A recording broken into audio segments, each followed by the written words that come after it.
The alarms on the Galactic Alliance vessel Solaris blared for the third time that day. Commander Elizabeth Grant gripped the edge of the command table as the ship shuddered from another distant explosion. "Status report," she ordered, her voice steady despite the chaos. Science Officer Alan Morris looked up from his console, his blue skin pale with worry. "The Proxima 4 outpost has gone completely silent, Commander. No survivors detected." Elizabeth closed her eyes briefly. Proxima 4 had been home to over 15,000 Alliance citizens, scientists, families, farmers, all gone. This marked the 12th Alliance outpost destroyed by the Void Collective in the past month. "How long between first attack and complete destruction?" she asked. 3 minutes and 22 seconds, Alan replied. "The new weapon they're using, it's unlike anything we've encountered before." Communications specialist Olivia Wright turned from her station. Unlike most Alliance species, Olivia's people resembled tall insects, with multifaceted eyes that now reflected the red emergency lights. "Commander, we're receiving transmissions from multiple systems. Vega, Deneb, and Altair sectors all report Void Collective ships entering their space." Elizabeth straightened her uniform. "Keith, what's our engine status?" Chief Engineer Keith Daniels wiped grease from his hands onto his already stained uniform. His species had 4 arms, which made him an exceptional engineer but sometimes left him struggling with the 2-arm design of Alliance ships. "We can manage jump speed for maybe 2 more jumps before we need to make repairs," he said. "Those void weapons grazed our port engine housing. I've got crews working on it, but we need a proper dock." Security Officer Greg Patterson entered the bridge. He was one of the few members of the reptilian saurian species in the Alliance military. His scales a deep green in contrast to the blue and purple skin tones of most Alliance races. "The weapon analysis team found something in the energy signature," Greg reported. "It matches descriptions in the old archives. The Void Collective is using modified singularity technology." Elizabeth's eyes widened. "That's impossible. Singularity weapons were banned after the gas cloud wars. The technology was supposed to be destroyed." "Well, someone forgot to tell the Void Collective," Greg said grimly. "At this rate, they'll reach the Alliance core worlds in less than 2 weeks. Olivia's console beeped urgently. "Emergency transmission from Alliance Command. All available ships are ordered to fall back to defensive position at Arcturus." The bridge fell silent. Arcturus was the last major defensive line before the Alliance homeworlds. If they were calling for a retreat to Arcturus, the situation was far worse than they had feared. "Plot a course," Elizabeth ordered, "and someone get me Admiral Wright on a secure channel." 3 days later, the Solaris limped into the Arcturus system. What should have been an impressive display of Alliance military might was instead a sobering collection of damaged vessels. Elizabeth counted fewer than 30 capital ships where there should have been hundreds. The emergency council meeting aboard the Alliance flagship Vigilance included commanders from all surviving vessels. Admiral Wright, a towering figure of the aquatic meridian species, stood at the center of the chamber. "The Void Collective has destroyed or occupied 62% of Alliance territory," the Admiral announced. "Their new singularity weapons can disable our defenses in minutes. Conventional tactics have failed at every engagement." "What about the Zenari defense grid?" asked one commander. "Overrun 3 days ago," said the Admiral. "We've lost contact with all outposts beyond the Cygnus Arm." Elizabeth stepped forward. "Admiral, with respect, what's our strategy? Retreating to Arcturus only delays the inevitable." The Admiral's gills fluttered in what Elizabeth recognized as resignation. "We're exploring all options, Commander Grant." "What about the Zenari archives?" Alan Morris spoke up unexpectedly. All eyes turned to the science officer who rarely spoke at military gatherings. "What archives?" the Admiral asked. Alan activated his data pad. "Before Zenari Prime fell, I managed to download portions of their historical archives. The Zenari were the oldest species in the Alliance. They had records dating back thousands of years." He projected an image of ancient text. "This document mentions a species that once drove back the Void Collective from an entire sector. A species called humans." Murmurs filled the chamber. Elizabeth felt a chill run down her spine. Everyone knew the stories about humans, but most considered them myths or exaggerations. Humans are quarantined for a reason, another commander objected.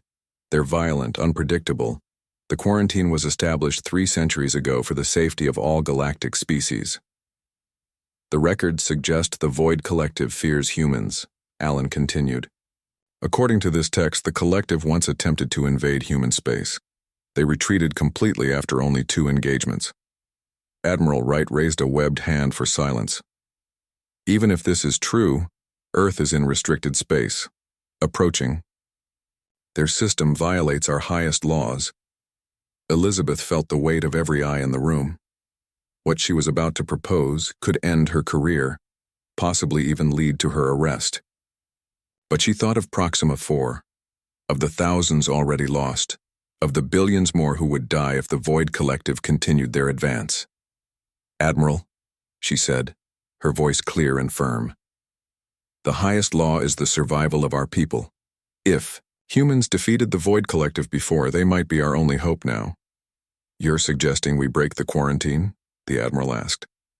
I'm suggesting we acknowledge reality, Elizabeth replied. In 2 weeks, there may not be an alliance left to enforce any laws. We need help. And according to these records, humans might be the only species the Void Collective truly fears. The chamber erupted in argument. Some commanders supported the idea out of desperation, while others insisted it was madness to involve humans in galactic affairs. As the debate raged, Elizabeth's personal communicator beeped. She glanced down to see a message from Olivia. Alliance intelligence reports Void Collective fleet movements. Estimated arrival at Arcturus 72 hours. Elizabeth looked up at the arguing commanders. They didn't have time for debate. Admiral, she interrupted loudly. The Void Collective will reach Arcturus in 3 days. We need to make a decision now. Admiral Wright studied her for a long moment, then looked around at the desperate faces of the assembled commanders. Finally, he nodded. The Solaris is our fastest remaining vessel, he said.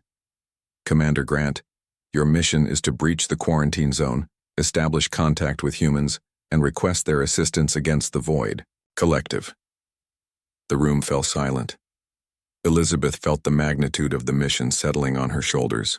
Select your crew carefully, the Admiral continued. This mission is strictly voluntary. Anyone who accompanies you will be violating the quarantine directive. If you fail, or if the Alliance falls before your return, those who go with you may face criminal charges. And if we succeed, Elizabeth asked. The Admiral's expression was grim. Then you'll have saved what remains of the Alliance by unleashing upon the galaxy the one species that all our ancestors agreed should be contained. Elizabeth nodded solemnly. We depart in 6 hours. Any Solaris crew who wished to transfer off should do so immediately. As the meeting dispersed, Alan approached her. Commander, do you really think humans will help us after we kept them quarantined for centuries? Elizabeth looked at the ancient text still displayed on his datapad. I don't know. But according to your records, they're the only species the Void Collective has ever retreated from. Right now, that's enough for me. The Solaris departed Arcturus 8 hours later, its course set for the forbidden coordinates of Earth. Behind them, the remains of the Alliance fleet prepared for what might be their final stand. Ahead lay a quarantined world of supposedly dangerous beings who might be their last hope for survival. Commander Elizabeth Grant stared at the star map showing their course to the Sol system. Let's hope the humans are as fearsome as the stories say, she whispered. Otherwise, we're all doomed. The journey to Earth's solar system was dangerous from the start. The Solaris had to navigate through sectors that had been abandoned to the Void Collective, keeping their systems at minimal power to avoid detection. Approaching the outer marker of the quarantine zone, announced Lieutenant Ben Howard, a young tactical officer who had volunteered despite the risks. His scaled skin reflected the dim emergency lighting of the bridge. Commander Elizabeth Grant nodded. All hands to alert status. Olivia, any sign of automated defenses? Communications specialist Olivia Wright adjusted her sensory appendages. Nothing yet, Commander, but the quarantine beacons are active. They'll detect us soon. Dr. Lauren Fletcher, an Alliance historian who had requested to join the mission, stood beside Science Officer Alan Morris at the scanning station. According to the old records, the quarantine system includes automated defense platforms and patrol drones. They were designed to keep humans in as much as to keep others out. Why would anyone design a quarantine that imprisons an entire species? Alan asked. Fear, replied Dr. Fletcher. Her 4 eyes blinked in sequence, a sign of deep thought among her people. The records from that era are incomplete, but they suggest humans were quarantined after a series of violent incidents. They were considered too unpredictable, too dangerous to integrate with galactic society. Captain Susan Miller, an intelligence officer who had opposed the mission from the start, scoffed. And now we're planning to ask these dangerous primitives for help. This mission is folly. Elizabeth ignored the comment. Keith, status on the stealth modifications? Chief Engineer Keith Daniels wiped sweat from his forehead with one of his 4 hands, while the others continued working on a control panel. The adaptations are holding, but I don't know how effective they'll be against quarantine sensors designed to detect specific biological signatures. Humans give off different energy patterns than most species. Why is that? Elizabeth asked. No. One knows for sure, Dr. Fletcher said. Some theories suggest it's related to their brain activity or perhaps their endocrine system. Humans apparently experience emotions more intensely than most species. The ship shuddered suddenly. Red lights flashed across the bridge. We've been detected, Ben reported. 2 automated defense platforms activating to our port side. Evasive maneuvers, Elizabeth ordered. Keep weapons offline. We don't want to appear hostile. The Solaris banked hard as energy beams lanced through space where they had been moments before. Security Officer Greg Patterson braced himself against the wall. No weapons, they're firing on us, he protested. Those are automated systems, Elizabeth explained.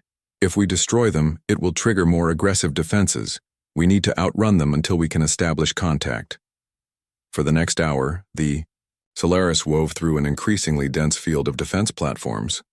Each maneuver drained their already limited power reserves. Keith worked frantically in engineering to keep the engines running. Commander, Olivia called out, I'm detecting unusual communications ahead, frequencies and patterns unlike Alliance or Void Collective protocols. Human communications? Elizabeth suggested. Possibly. But if so, they've advanced significantly since the quarantine was established. These signals are highly sophisticated. Alan studied his readings. I'm detecting artificial structures throughout this system. Not just on Earth. There are installations on their moon, their 4th planet, and several of their larger asteroids. Elizabeth felt a mix of hope and concern. If humans had expanded throughout their solar system despite being quarantined, they might be more advanced than anyone had anticipated. Commander, Ben shouted. Multiple vessels approaching at high speed. On the main view screen, a dozen sleek ships appeared. Their design was unlike anything in Alliance records. Angular, asymmetrical with propulsion systems that left no visible energy signature. They're surrounding us, Greg reported tensely, his hand hovering over the weapons controls. Open all communication channels, Elizabeth ordered Olivia. Transmit our identification and diplomatic codes. They're scanning us, Alan said. Very thorough scans. They're analyzing everything from our hull composition to our life support systems. Are they saying anything? Elizabeth asked Olivia. Nothing yet. Wait. Incoming transmission. The view screen flickered. A face appeared, startlingly similar to many Alliance species, yet distinctly different. The being had no scales, feathers, or exoskeletal features. Its skin was a light brown with dark hair on top of its head. 2 eyes, 1 nose, 1 mouth. A basic humanoid configuration, but something about it seemed intense, almost predatory. Attention unidentified vessel, the human said in surprisingly good galactic standard. You have entered restricted space. Power down your engines and prepare to be boarded. Elizabeth stepped forward. I am Commander Elizabeth Grant of the Galactic Alliance vessel Solaris. We come on urgent diplomatic business. The Alliance faces extinction at the hands of the Void Collective. We request audience with your leaders.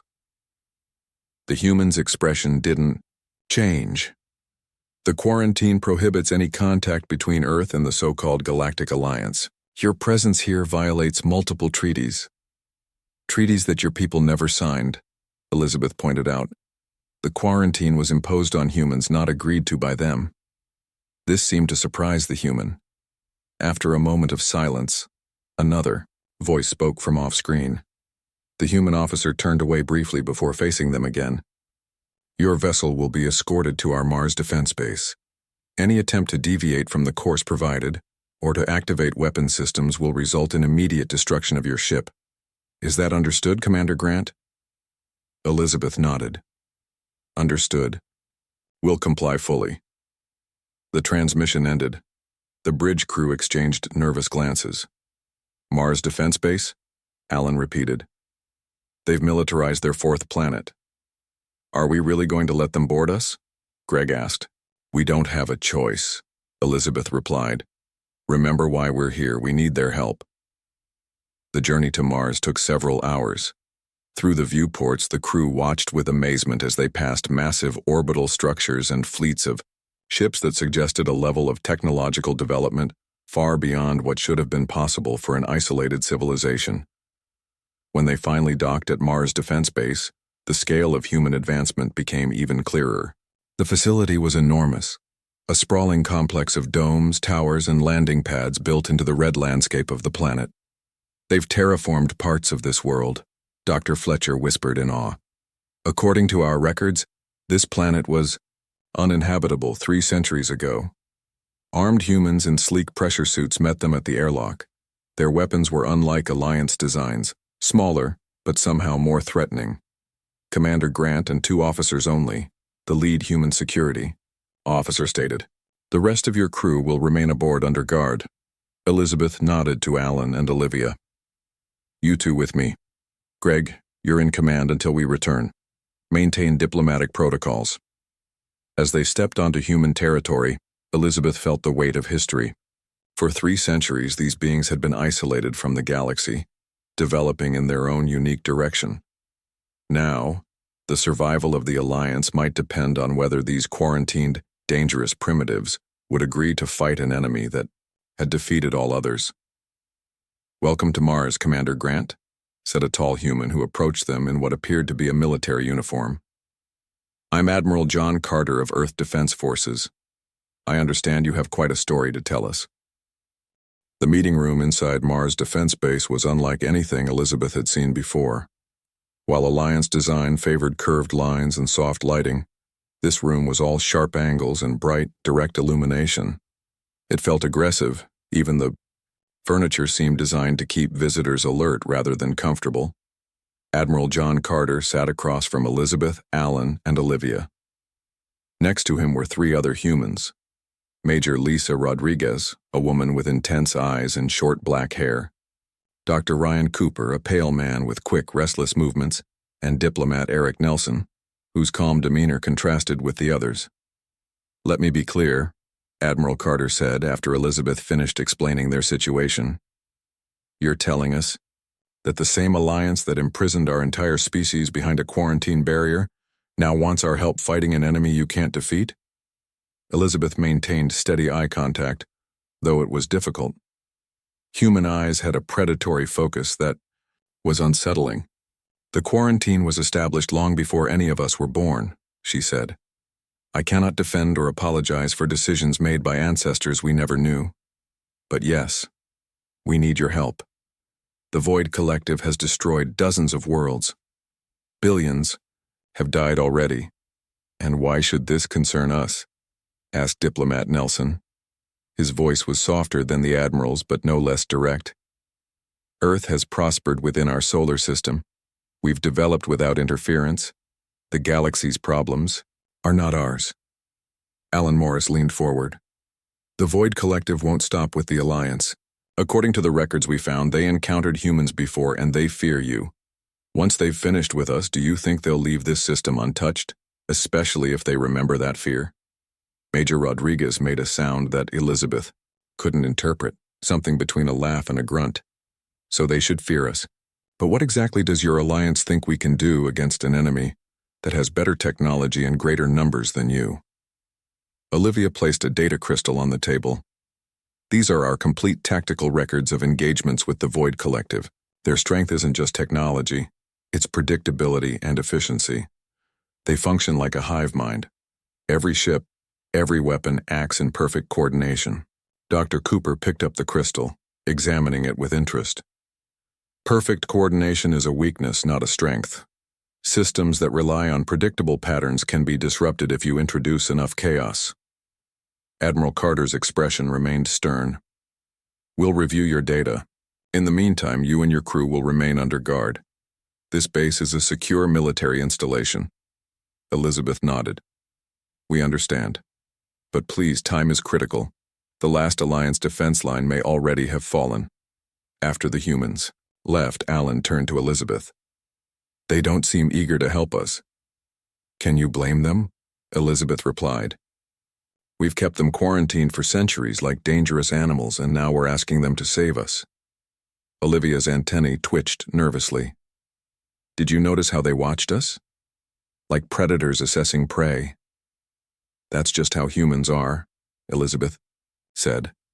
Remember the histories. They evolved as pursuit predators on a highly competitive world. Their entire psychology is different from ours. 3 days passed before they were summoned again. This time, they were taken to a vast chamber where dozens of humans in various uniforms worked at control stations. A massive screen dominated one wall, showing star maps and ship movements. Admiral Carter gestured toward the screen. We've analyzed your data and compared it with our own intelligence. Your own intelligence? Elizabeth asked, surprised. How do you have intelligence on the Void Collective? Major Rodriguez stepped forward. 50 years ago, one of our deep space exploration vessels was captured by the Void Collective. The crew was experimented on, but several escaped and made it back to Earth. They brought valuable information with them. Dr. Cooper nodded. Since then, we've been sending stealth probes beyond the quarantine zone. We've been monitoring both the Alliance and the Void Collective for decades. Elizabeth was stunned. You've been outside the quarantine, but the defense systems were designed by people who didn't understand human ingenuity. Admiral Carter interrupted. We figured out how to bypass them within a generation of the quarantine being established. We could have broken out at any time, but we chose to remain isolated and observe.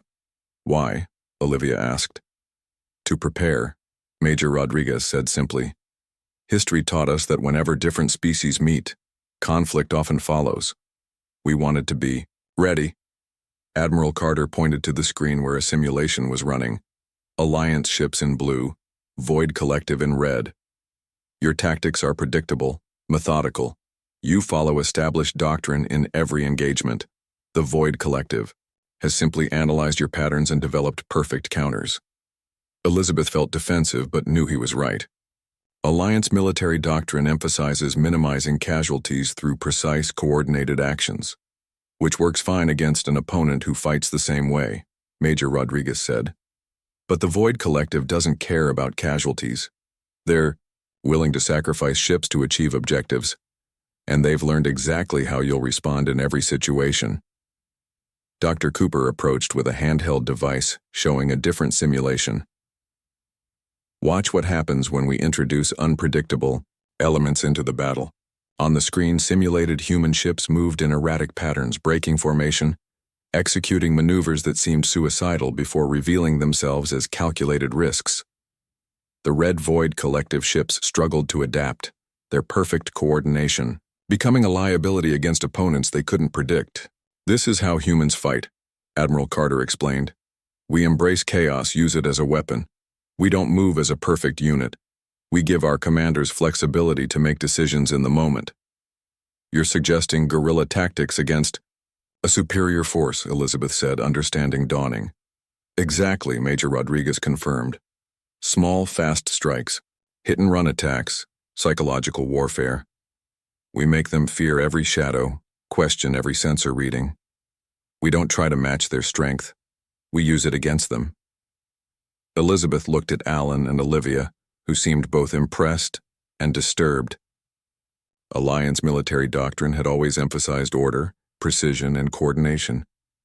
What the human suggested seemed reckless, even primitive, but it might work where Alliance tactics had failed. "We need to test this approach before committing," Elizabeth said cautiously. Admiral Carter nodded. "Agreed. We're preparing a joint mission, a raid on a Void Collective outpost near the edge of your territory. A small team, mixed human, and Alliance personnel." "When?" Elizabeth asked. "Tomorrow," Major Rodriguez answered. "One of our stealth vessels is being prepared. We'll take a minimal crew, myself, 2 of my best operators, and 3 of your people." "I'll go," Elizabeth volunteered immediately. Admiral Carter shook his head. "No, Commander. You're too valuable as a liaison. We need Security Officer Patterson for his combat experience, Engineer Daniels for his technical knowledge, and Communications Specialist Wright for language capabilities." Elizabeth wanted to object but knew he was right. "What's the objective of this mission?" "Intelligence gathering and testing our compatibility in combat," Major Rodriguez explained, "and sending a message to the Void Collective that something new has entered the fight." As they left the command center, Elizabeth noticed Dr. Cooper deep in conversation with Engineer Keith Daniels. The human was showing Keith various weapons designs unlike anything in Alliance arsenals. Nearby, Major Rodriguez was demonstrating hand-to-hand combat techniques to Greg Patterson, movements that were fluid yet brutally efficient. "They're preparing for war," Alan said quietly. "Not just this test mission. They're getting ready for a full-scale conflict." Elizabeth nodded.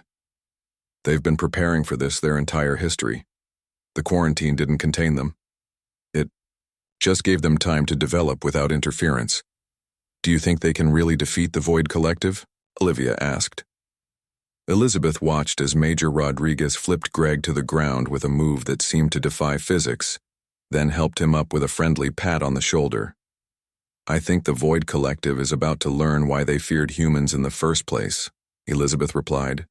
Elizabeth paced in the Mars Defense Base observation room, watching the large display screen that showed only static for now. The joint mission team had departed 12 hours ago, aboard a human stealth vessel called Shadow. According to the humans, the ship had technology that made it nearly invisible to sensors, but Elizabeth still worried. "They should have reached the target by now," she said to Alan, who sat nearby analyzing data on human weaponry. "The communication delay is expected," Alan reminded her. "They can't risk standard transmissions until they're clear of the operation zone." Admiral Carter entered, followed by Dr. Cooper. The Admiral's face revealed nothing, but Dr. Cooper seemed excited. "Any word?" Elizabeth asked immediately. "Nothing yet," Admiral Carter replied. "But that's good news. If the Void Collective had detected them, we'd know by now." Dr. Cooper moved to a console. "While we wait, I've been working with your engineers' data on Void Collective shield technology. Fascinating stuff. They use layered energy fields that adapt to specific weapon frequencies." "Yes," Alan said. "That's why our weapons become less effective with each engagement. They analyze and adapt." "Exactly," Dr. Cooper grinned. "So we created these." He displayed designs for what looked like small, simple projectiles. No energy signature to adapt to, just good old-fashioned kinetic impact weapons with some special modifications. Elizabeth studied the design. Projectile weapons? The Alliance abandoned those centuries ago. "Sometimes the old ways work best," Admiral Carter said. "The Void Collective has optimized their defenses against energy weapons. They're not prepared for a slug of metal moving at relativistic speeds." The display screen suddenly flickered to life, showing a tactical feed. Everyone fell silent. The Shadow was approaching a small Void Collective outpost built into an asteroid. Unlike the massive geometric void ships, this was a simple monitoring station with minimal defenses. "Operation is go," came Major Rodriguez's voice over the comms. "Approaching target from Shadow side. No detection so far." The feed split to show multiple camera angles, one following Greg Patterson and a human operative named Sam Kelly as they moved toward the station's external access point. Another showed Keith Daniels working with human technician Diane Morgan to bypass security systems. Elizabeth watched in amazement at how smoothly the mixed team worked together despite having trained for less than 3 days. The humans moved with startling speed and precision, while the Alliance members provided crucial technical knowledge about void systems. "They're in," Admiral Carter announced as the feed showed the team entering the station. Inside, they encountered 3 Void Collective drones, semi-autonomous machines that served as the Collective's eyes and hands. Greg fired an Alliance pulse weapon that disabled one, while Sam used what looked like a primitive projectile weapon that tore through another drone's central processing unit. "Why aren't there more defenders?" Elizabeth asked. "This is just a forward listening post," Admiral Carter explained. "The Collective doesn't waste resources on heavy defenses for minor installations. That's why we chose it for the test run." On screen, Olivia had connected to a data terminal and was downloading information while Keith and Diane placed small devices at key points throughout the station. "What are those?" Elizabeth asked. "Disruptors," Dr. Cooper explained. "They'll mess with their communications, make them think the attack came from somewhere else. Psychological warfare," Alan realized. "You're not just gathering intelligence, you're trying to confuse them." Admiral Carter nodded. "Fear and confusion are weapons too." The mission proceeded with startling efficiency. Within 20 minutes, the team had downloaded valuable data, planted the disruptors, and were preparing to exit. That's when things went wrong. A signal went out from the station, some kind of automated distress beacon they had missed. Almost immediately, a small Void Collective patrol ship appeared from behind a nearby asteroid. "They've been spotted," Elizabeth said, tension filling her voice. But instead of retreating, Major Rodriguez's voice came over the comm, initiating Plan Echo. "All units, execute." To Elizabeth's shock, the human ship Shadow suddenly powered up its engines and moved toward the Void vessel at full speed, as if attempting a collision course. "What are they doing?" she gasped. Admiral Carter remained calm. "Watch." The Void ship, faced with what appeared to be a suicide attack, adjusted its position to bring weapons to bear. At the last possible moment, the Shadow executed a maneuver that should have been impossible for a vessel its size, a complete reversal of direction using some kind of specialized thrusters. The Void ship's targeting systems, which had been tracking the Shadow's predicted path, fired into empty space. Meanwhile, the human vessel slipped beneath the Void ship and unleashed a barrage of the same kinetic weapons Dr. Cooper had shown them. The effect was devastating. The projectiles tore through the Void ship's shields as if they weren't there, and punched holes through its hull. The patrol vessel tumbled, disabled but not destroyed. "Team is clear of the station," reported Major Rodriguez. "All objectives complete. Returning to base." The observation room erupted in cheers from the human staff. Elizabeth exchanged a look of amazement with Alan.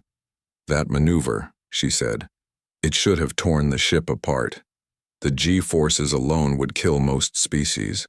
Human physiology can withstand higher G-forces than most Alliance species," Dr. Cooper explained. "And we've developed inertial dampening technology specifically designed for extreme maneuvers." "The Void ship never saw it coming," Alan said. "Their entire combat doctrine is based on predictable patterns and responses, and humans are anything but predictable," Admiral Carter added with the first smile Elizabeth had seen from him. 3 days later, Elizabeth stood with Admiral Carter and the others in the Mars Defense Command Center as they reviewed the results of the mission. "The intelligence we gathered is invaluable," Keith Daniels reported. "We now understand how their communication network functions, and we've identified weaknesses in their shield technology. More importantly," Major Rodriguez added, "the disruptors worked perfectly. The Void Collective believes the attack came from a rival faction within their own ranks. They've diverted 3 battle groups to investigate." Admiral Carter turned to Elizabeth. "Your people performed admirably, Commander Grant. Officer Patterson's knowledge of Void tactics was crucial, and Engineer Daniels's technical skills are impressive.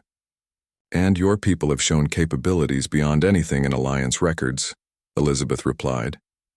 "I've transmitted the mission results to what remains of Alliance Command. They've authorized me to formally request human assistance against the Void Collective." Admiral Carter exchanged glances with his officers before responding. "Earth Defense Council has reviewed the situation. We are prepared to commit forces to this conflict, but we have conditions."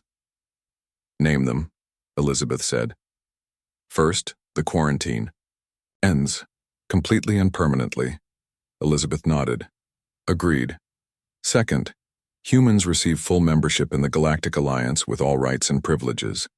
That would require approval from all surviving member species, but I believe they will agree, Elizabeth said. Third, Admiral Carter continued, human military commanders have equal authority in planning and executing operations against the Void Collective. This was more challenging. Alliance military had always operated under strict hierarchical control.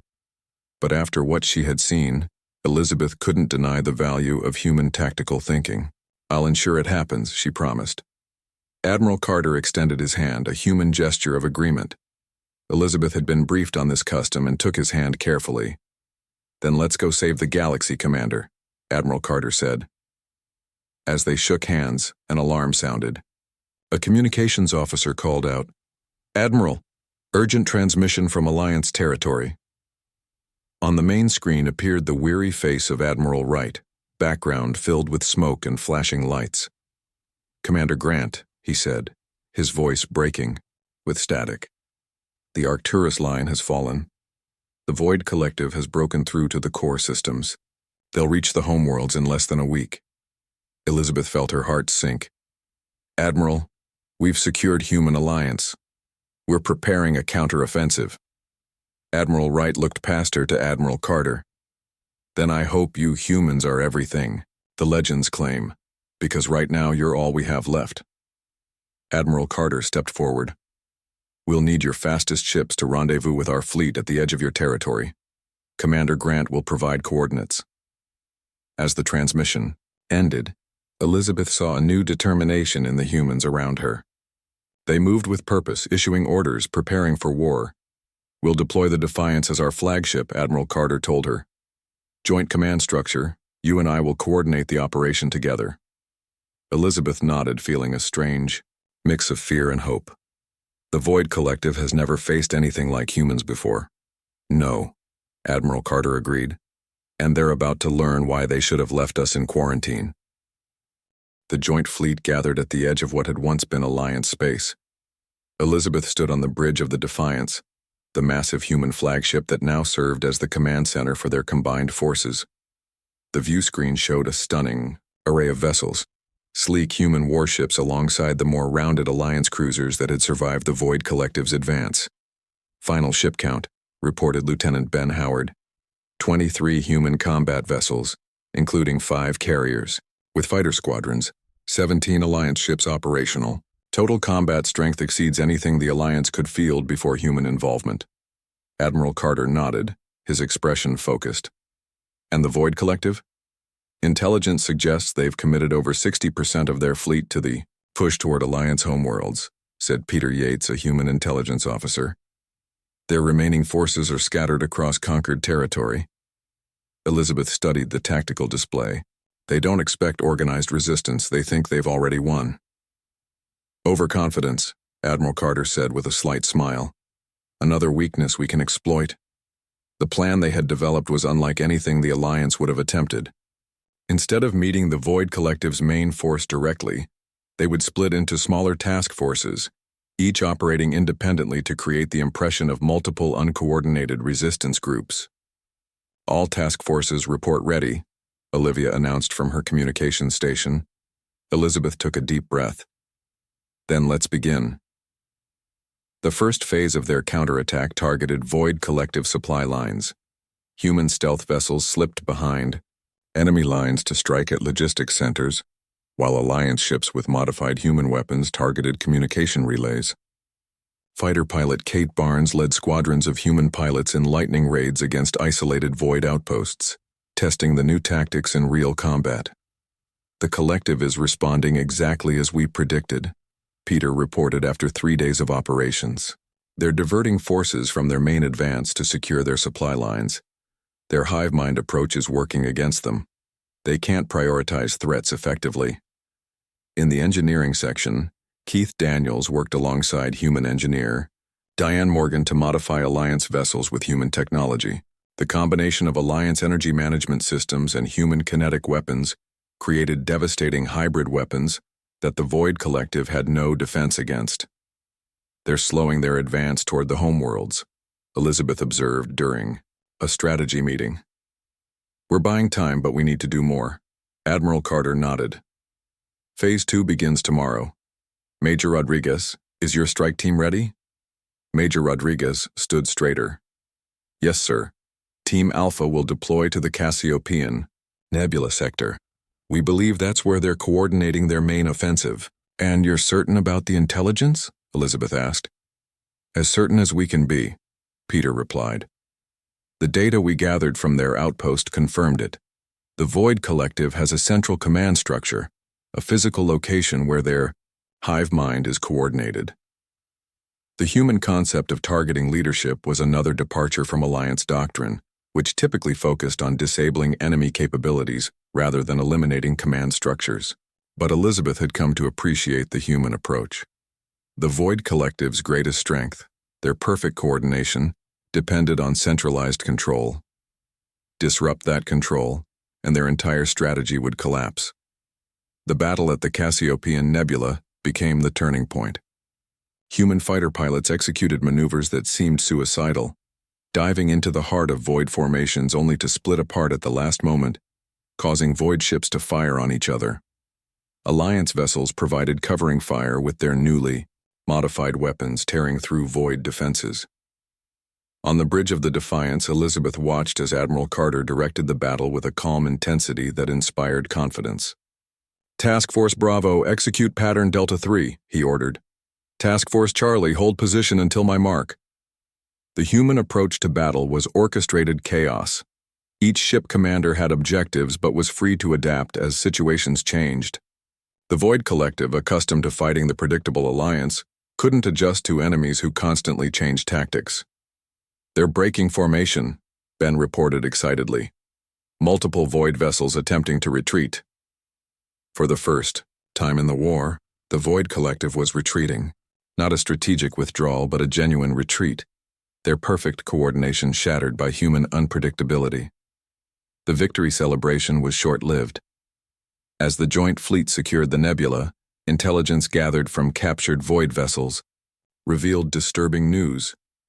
They're falling back to their homeworld, Peter reported during an emergency briefing. And they're activating something called the Singularity Nexus. Dr. Cooper analyzed the data with growing concern. It's a super weapon, under a scaled-up version of the Singularity technology they've been using. According to these specifications, it could destroy entire star systems from a distance. Can it reach Alliance homeworlds from their territory? Elizabeth asked. Easily, Dr. Cooper confirmed. And Earth, too, once it's fully operational. Admiral Carter's expression hardened. Then we have no choice. We need to strike at their homeworld directly. Elizabeth studied the tactical projections. A direct assault would be costly. Their defenses will be strongest there. Not an assault, Major Rodriguez said. An infiltration. A small team could slip past their defenses while their forces are in disarray. To do what? Admiral Carter asked. To disable the Nexus from within, Major Rodriguez replied. I've studied the data. Their homeworld is a massive artificial structure orbiting a black hole. The Nexus draws power from the black hole itself. If we can disrupt that connection, we can neutralize the threat. The plan was daring to the point of insanity. Exactly the kind of approach humans excelled at. A strike team would use a captured Void vessel to approach the homeworld, infiltrate the central complex, and disable the Singularity Nexus before it could be deployed. Major Rodriguez would lead the human operators. Greg Patterson volunteered to represent Alliance security forces. Dr. Ryan Cooper would handle the technical aspects of disabling the weapon, assisted by Keith Daniels. Olivia would join to interpret Void communications, and Alan would provide scientific analysis. This is likely a one-way mission, Admiral Carter warned the volunteers. The chances of extraction are minimal. Greg stood tall, his reptilian scales gleaming under the lights. We knew the risks when we broke quarantine, to find humans. I'm willing to take this final risk to save our peoples. The others nodded in agreement. Elizabeth wished she could join them, but she was needed to coordinate the fleet's diversionary attacks. As the strike team prepared to depart, Elizabeth spoke privately with Greg. "The Alliance owes humans a debt we can never repay," she said. "If you succeed, I'll ensure that debt is honored." Greg nodded. "What I've learned from humans is that sometimes the most dangerous path is the only one worth taking. We'll succeed or die trying." The captured void vessel departed silently, heading toward the heart of enemy territory. Behind it, the combined Human Alliance fleet prepared for the largest battle yet. A massive assault designed to draw attention away from the small ship and its critical mission. Elizabeth watched the tactical display as the strike team's signal faded into the distance. The fate of both their civilizations now rested on a desperate gamble, that the combined ingenuity of humans and Alliance species could overcome the greatest threat the galaxy had ever faced. "May the stars guide them," she whispered, an old Alliance prayer that now included humans in its blessing. Admiral Carter stood beside her. "They'll succeed," he said with quiet confidence, "because they have the one thing the Void Collective can never understand or predict." "What's that?" Elizabeth asked. "Hope," he replied, "and the human determination to never give up, no matter the odds." The final battle for the galaxy had begun.